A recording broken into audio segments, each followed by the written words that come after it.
Steno Wale Babu welcomes you. Shorthand dictations in male and female voice from all sources like magazines, speeches, and editorials at various speeds up to 120 WPM for various departments like SSC, DSSB, CRPF, Delhi Police, etc. Please like, share, and subscribe the channel. Thank you. Exercise number 24. Since the 1980s, there has been continuous public debate within our country about the desirability of taking a second look at the Constitution of India in the light of the rich experience of democratic practice gained since 1947.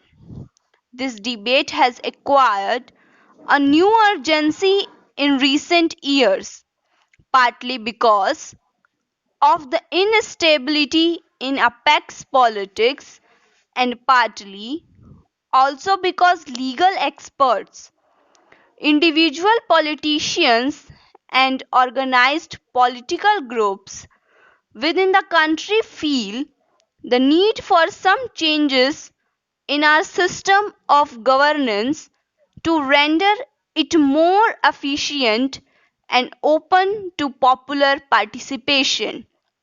When we consider the Constitution and it was framed in 1950, it is important to remember that there was a prehistory of constitution framing in British India. Our imperial rulers has attempted to create constitutional system with limited democratic sanctions in 1909, in 1919 and in 1935.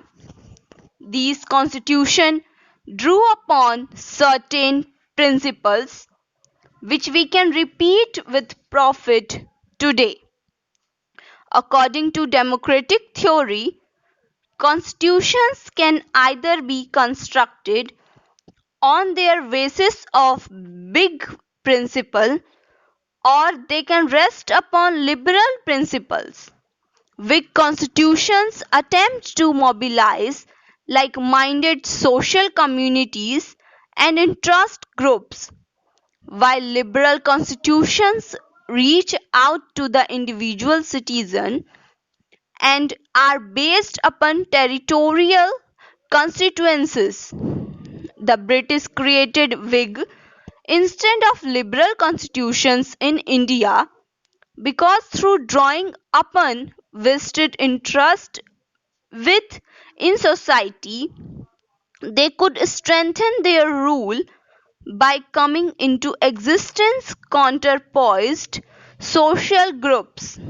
In contrast to the constitutional structure drafted by the British, the nationalist leadership has attempted to create a truly liberal prescriptive framework for a liberated India in 1928. This constitution rested upon the adoption of adult franchise. Such a recommendation was a revolutionary measure in view of the fact that democratic theory does not necessarily advocate the extension of voting rights to those who are illiterate, nor does it support the provision of voting rights for those who are devoid of property. Needless to say, in the period in question, the majority of Indians did not satisfy either of these conditions. When we interrogate the nationalist debate on the business of an appropriate constitution for India in the last phase of the freedom struggle, we discovered that there was considerable difference of opinion on the desirable relationship between a pan-India center of governance on the one hand and the regional center of governance on the other. This should also be taken note of. One of the harsh realities of political life in South Asia at the time when the Constituent Assembly of India was engaged in this task was the fact that the British Empire broke up into two sovereign units. The decision of the Muslim majority provinces of British India to continue themselves into Pakistan arose the apprehension in the minds of the nationalist aroused the apprehension in the minds of the nationalist leadership in India that they might have to face further attempts at secession from a future Indian union. As a result of this apprehension, the Gandhian notion of a truly decentralized and federal India did not receive the serious attention in the debate on the constitution which otherwise deserved. If an unwarranted centralization of power was the crucial weakness of constitution in 1950, then its greatest strength lay in conferring voting rights on every adult member of Indian society. Indeed, it would be no exaggeration to assert the exercise of the right to vote by the citizens of India has more than anything else sustained the republic over the past 6 decades.